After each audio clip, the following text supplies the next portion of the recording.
Hello everyone and welcome back. We do have episode 12 of A Brilliant Healer. So we start off with Goldran's past. And we figure out Bon actually had a picture of this event. That would be one of the reasons why he's been in the position of power he's been in for so long. And during this scene I kind of figured, hey, we're back in time because we already saw the picture of Goldran dead. So this is us exploring the party that Goldran died at. That was likely Dr. Becker who had killed him. Interestingly enough, we also learn that Afreed is one of the guys who died in this attempt 13 years ago. However, we also know that Afreed happened to die, or disappear, rather, relatively recently. If Dr. Becker had recently spoken to Afreed, how do we explain that away? Then we also see one of the other people who died was his fiancée. Dr. Becker's fiancée died in this attack, and now Dr. Becker is getting back at Goldran for killing his wife, asking him, who will you save now that everyone here is going to die?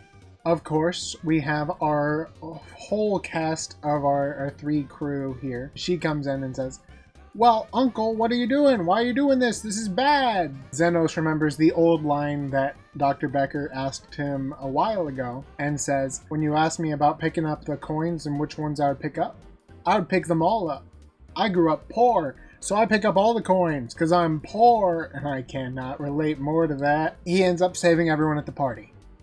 So that's awesome. And of course, Dr. Becker is currently under investigation and is visited by his niece and Zenos by courtesy of the twin Rose. She allows him in there basically and even says that she might help get him out of this. So she's basically saying, I can get him out of this.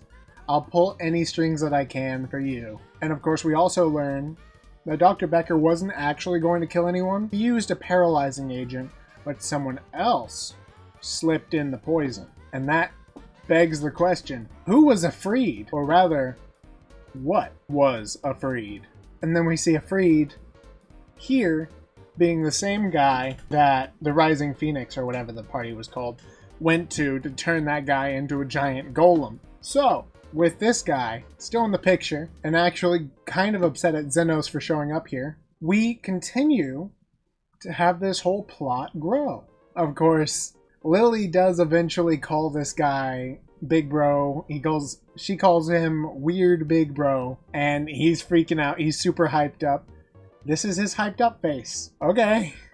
And of course, we wrap this all back up with a callback to the first episode, which happened in the future, which is now apparently the past, and it's the Fox girl from the first episode knocking on his door as she is now freed from slavery. She is likely going to come live with Zenos in the second season. What did you guys think about this episode? Honestly, I'm still confused about whether or not the whole dead Goldran scene was a picture in Becker's drawer. I feel like there was definitely a picture of Goldran sitting there dead, but it couldn't have been there because the party wasn't over yet. So how could you take a picture and then put it in your drawer if Goldran was never knocked out? Maybe we'll never know. That's a plot hole. But if I can catch on to a plot hole, it's probably a bad sign. This has been a whole week since I've seen the last episode. If you were just binging this, I feel like that'd be a really obvious plot hole. But what do you guys think? Go ahead and leave your thoughts in the comments. Until next time, like, subscribe, and have a blessed day. And while you're here, go ahead and check out this video to see what you might have missed.